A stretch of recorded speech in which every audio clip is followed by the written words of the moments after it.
अक्षयं परमात्मनं ज्ञानमूर्ति नमामितं।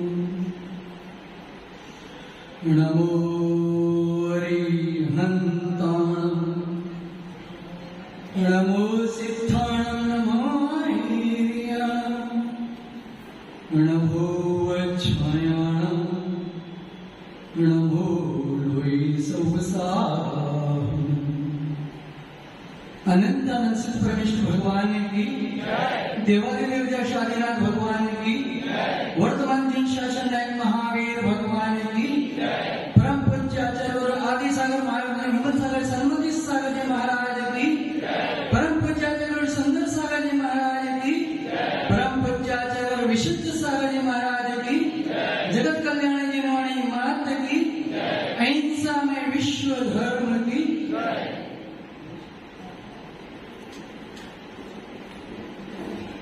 जीने जीने वाली जीने वाली सुन ले भैया जिनवाणी सुन ले भैया जिनवाणी अल्प बुद्धि से कर रहा हूँ स्तन तुम्हारा ही माता स्तन तुम्हारा ही माता बोल क्षमा कर देना जिन जिन वाणी जिनेन्द्र वाणी सुन ले भैया जिनवाणी सुन ले भैया जिनवाणी कर्म किया है जैसा है ज्ञानी कर्म किया है जैसा है ज्ञानी वैसा ही तू फल पाएगा वैसा ही फल तू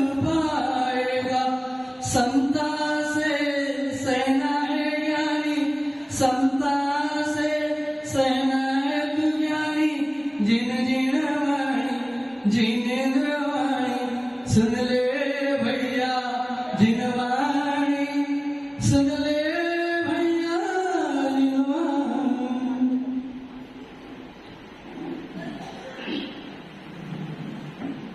मृदुभाषी मितभाषी मधुर भाषी बनिए। जहां पर आपके अंदर मिठास है मधुरता है लोग दौड़े दौड़े चले आएंगे। आपके वचनों में कटुता है कोई आपके पास नहीं आएगा। एक श्वान भी आपके मधुर वाणी से आपके पास आके बैठ जाता है। चींटी जहां पे मधुरता है मिठास है वहां पे दौड़ी दौड़ी चली जाती है। आचार्य श्री कहते हैं भोजन में अगर विवेक हो तो रोग क्यों। भोजन में अगर विवेक हो तो रोग क्यों और बोलने में अगर विवेक हो तो झगड़ा क्यों। लेकिन हमारा बोलने में विवेक नहीं है। हम छोटी से छोटी भाषा को भी इतनी कठोरता से बोल देते हैं कि सामने वाला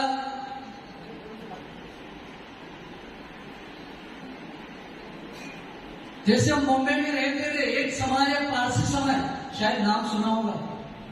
पारसी समाज उनकी भाषा इतनी मीठी है अगर वो एक गलत शब्द भी बोल दे एक वाक्य भी बोल दे गलत तो इतनी मिठास से बोलेंगे कि सामने वाला भी पिघल जाए। लेकिन हमारे लिए मिठास नहीं है। यानी अपने वाणी में मिठास लाओ। ये मत समझो मिठाई खाने से मिठास आएगी। किसी जंगल में सिंह राज पैर में कांटा चुभने से बैठे हुए थे तड़प रहे थे। वहां पे एक लंगड़ा आया और सिंह उसकी तरफ देख रहा है, लकड़हारे की तरफ।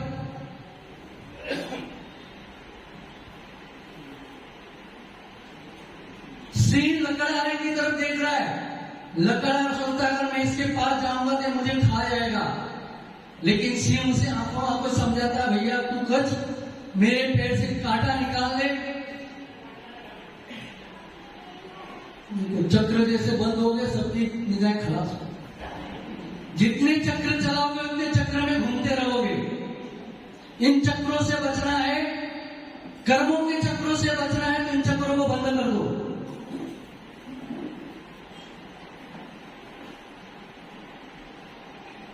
लेकिन हमें कर्मों से के चक्रों से तो बचना ही नहीं, घूमना ही नहीं। ठीक है, वापस ले आता। तो लकड़हारे ने कहा मुझे अभय दान दोगे तो मैं अपने पैर से कांटा निकाल देता हूं। सिंह ने मस्त हिला दिया, उस लकड़हारे ने कांटा निकाल दिया तो सिंह के जान में जान आ गई। अब सिंह बोलता है आपको जो मुझसे करवाना आप करा सकते हो। तो हम लकड़हारा भी समझदार था, बनिए तो बच्चा ही था आखिर में, तो हम बनिए होते ना। जैसे हमने किसी पे उपकार कर दिया, हमने किसी पे उपकार कर दिया, वो गरीब व्यक्ति था और गरीबी से उभर के ऊपर आ गया और कहीं समाज में कुछ शब्द बोल रहा है, तो तुरंत जाके आप क्या बोलेंगे उसे, भाई रहने दे, मैं तेरे को उपकार नहीं करता तो इतना ऊपर नहीं उठता। यानी हमारे समाज में अपने कहावत है, खादा वगैरह रहे पण बोलिया वगैरह नहीं रहे, सबको पता है। तो ऐसे किसी पे उपकार मत करो। किसी समाज में, ट्रस्ट में कोई व्यक्ति गरीब था, उसे कुछ देना था, तो समाज वालों ने सोचा, ट्रस्ट ने सोचा, बहुत बड़ी सभा लगी थी, तो उस गरीब को वहां पे बुलाया गया और क्या दिया गया पता है उसे, ठेला गाड़ी। आपकी जो चलती है ना, आपके बस स्टैंड पे क्या बोलते हैं, पान की पट्टी, पान, वो दिया गया उसे। तो बेचारा अंदर से, वो भी बनिया ही था, बेचारा अंदर से इतना रो रहा, अंदर रो रहा है। उन्होंने आचार्य शिकार से कहा, हे भगवान, ऐसे उपकार न करते मुझ पर तो बहुत अच्छा होता, कम से कम इनको ये देना था तो कम से कम अलग से दे देते मुझे, तो मैं स्वीकार कर लेता। लेकिन उन्हें भरी समाज में मेरी इज्जत का, मैं गरीब हूं तो क्या हुआ, कर्मों का मारा हूं सो गरीब हो गया। तो ऐसे उपकार किसी पे मत करना। तो उस लकड़हारे ने क्या किया, रोज एक लकड़ी का गट्ठा उठा के लेके जाता था घर पे। उसने सिंह पे 4-4 गट्ठे बांधना शुरू कर दिए और घर पे ले जाके धीरे धीरे धनवान हो गया। अब उसके घर में एक बेटी थी, बेटी की शादी होने वाली थी, तो जंगल में गया, सिंह से कह रहा है, हे सिंहराज, आपको मेरी बेटी की शादी में आना है। सिंह ने मना किया, देखो मत बुलाओ मुझे, लोग वहां हैं, मुझे देख के डरेंगे और वहां पे भगदड़ मच सकती है। उन्होंने कहा कुछ नहीं, हम सबको समझा देंगे।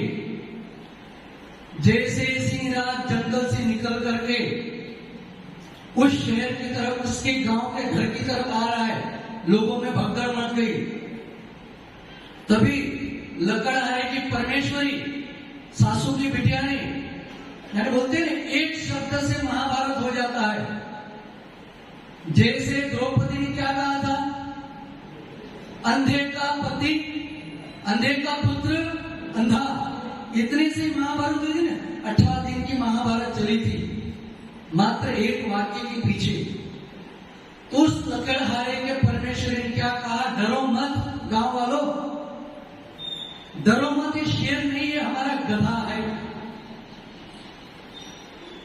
ये शेर नहीं है, हमारा गधा है। सिंह ने सुना और तुरंत उल्टे पैर पीछे लौट गया। शादी हो गई, लकड़ा वापिस क्यों न गया? अब शेर को तो बोलते ना, एक कोई 2 थप्पड़ मार के हम सहन कर लेंगे, लेकिन किसी ने एक गलत वाक्य हमें कह दिया तो वो वाक्य हमें सालों साल याद रहता है।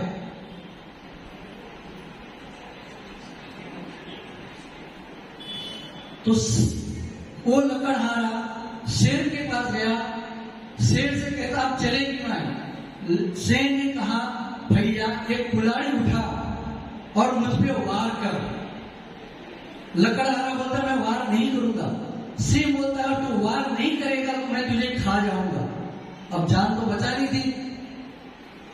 और मनुष्य पर्याय उसने लकड़हारा उस पर सिंह पे वार कर दिया। अब सिंह ने कहा अब तुम 8 दिन के बाद आना। कितने दिन के बाद? 8 दिन के बाद मेरे पास आना वापिस।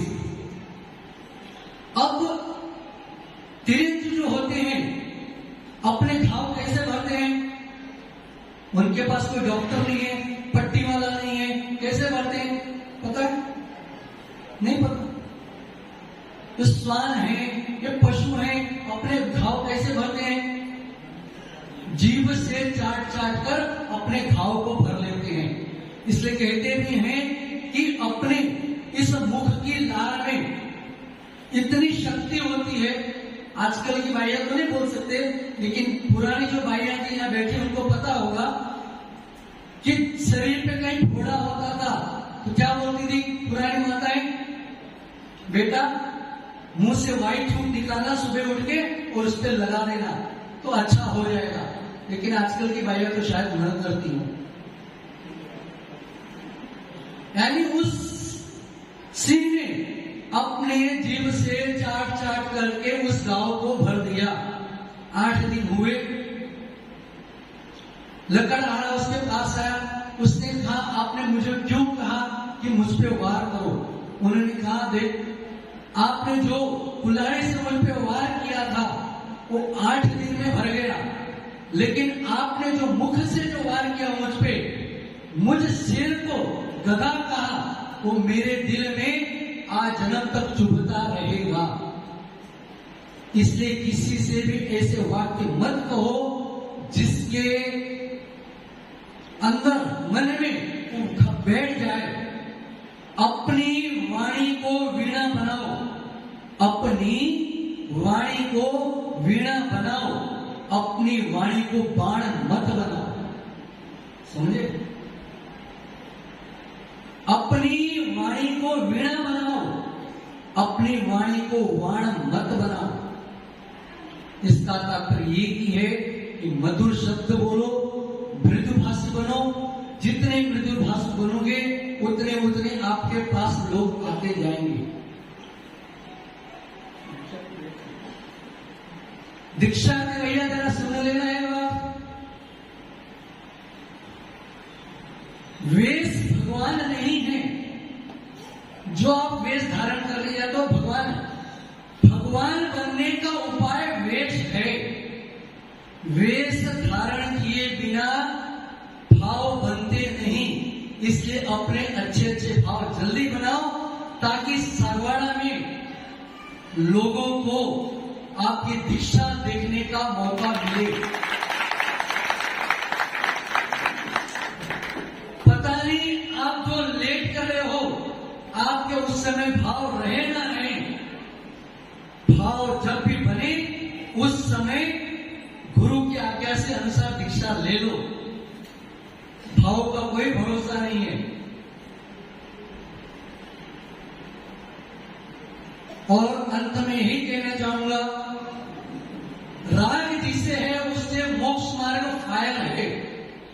जिस व्यक्ति को राग है उसके लिए मोक्ष मार्ग फायर है। देखो समय कम है मेरे पास, इसके लिए बहुत लंबी कहानी बोलनी थी, समय नहीं। राग जिसे है उससे मोक्ष मार्ग फायर है, और जो रक्त धारण कर लेता उसे मोक्ष मार्ग फ्लावर है। अंत में एक बात कहना चाहता हूं आपसे। मैं बहुत दिनों से कहने की कोशिश कर रहा था, मौका नहीं मिला और याद नहीं है, और आज इस बात को बोल रहा हूं। जितने भी व्यक्ति लोग चौका लगा रहे हैं बाइयां लोग इतनी बड़बड़ चालू रहती उनकी, इतना बोलते हैं। इसके बाद जो जीव आहार देने जाते हैं साधु परमेष्ठी को, आचार्य परमेष्ठी को, माता जी को, क्या करते हो आप लोग? कटोरा हाथ में पकड़ते हो और शुद्धि बोलते हो। कौन सी शुद्धि? मन शुद्धि, वचन शुद्धि, काय की शुद्धि। हाथ में कटोरा तो पकड़ लिया, मन शुद्धि, वचन शुद्धि, काय की शुद्धि। और चौके में भी साधु परमेष्ठी आहार कर रहे हैं, आप कितना हंसना उतना गला सब कुछ कर रहे हो, ये सब गलत है। इसका कारण क्या बताऊं? आप जितना भी बोलोगे, जितना भी न करोगे उछल कूद, आपके मुख से जो थूक निकल रही है और उस भोजन में जा रही है, तो आपने उस पंच परमेष्ठी, इस परमेष्ठी को झूठा खिलाया कि नहीं? अब सोच लो, अगर आपको समझ में आए तो आज से चौके में देखो, साधु परमेष्ठी आहार देना, प्रमोदित मन से, गदगद मन से आहार देना, लेकिन ऐसे उछल कूद से मत देना। दुनिया भर की ठिक्का ठिट्ठी कर रहे हो। मैं आपसे इतना ही पूछना चाहता हूं, अगर आप घर में भोजन कर रहे हो, आपके सामने 10-15 व्यक्ति बैठ जाएं और ठिक्का ठिट्ठी करे, हाँ आपको भोजन परोस जाएगा क्या पेट में? वो तो छोड़ो, 15 व्यक्ति तो छोड़ो, आपकी परमेश्वरी के सामने बैठ जाए। पता है परमेश्वरी सासू की बिटिया, अगर वो भी सामने बैठ के आपके पास कुछ अनर्गल बातें करने लगे तो क्या बोलोगे आप उसे? भाई तू जा, मुझे शांति से खाने तो दे, शांति से भोजन तो करने दे। तो सोचो, आप एक व्यक्ति के कारण शांति से भोजन नहीं कर रहे हो, तो साधु परमेष्ठी, आचार्य परमेष्ठी 50 आप सामने खड़े हो, कितने चिल्ला रहे हो? कैसे आहार होगा इनका? आप तो 4 बार भोजन कर लोगे, हमें कौन कराएगा दूसरी बार? इसलिए चौके में इतना ध्यान रखना, व्यर्थ की बातें मत करना, और इतना ध्यान रखना कि ज्यादा न बोलो, ताकि आपकी धूप उस भोजन में जाए और आप साधु को झूठा खिला पाओ। समझ में आए तो क्रिया को करना। ये एक के लिए नहीं है, जिस गांव में चौके लग रहे हैं उन सबके लिए बोल रहा हूं। ओम नमः सिद्धि।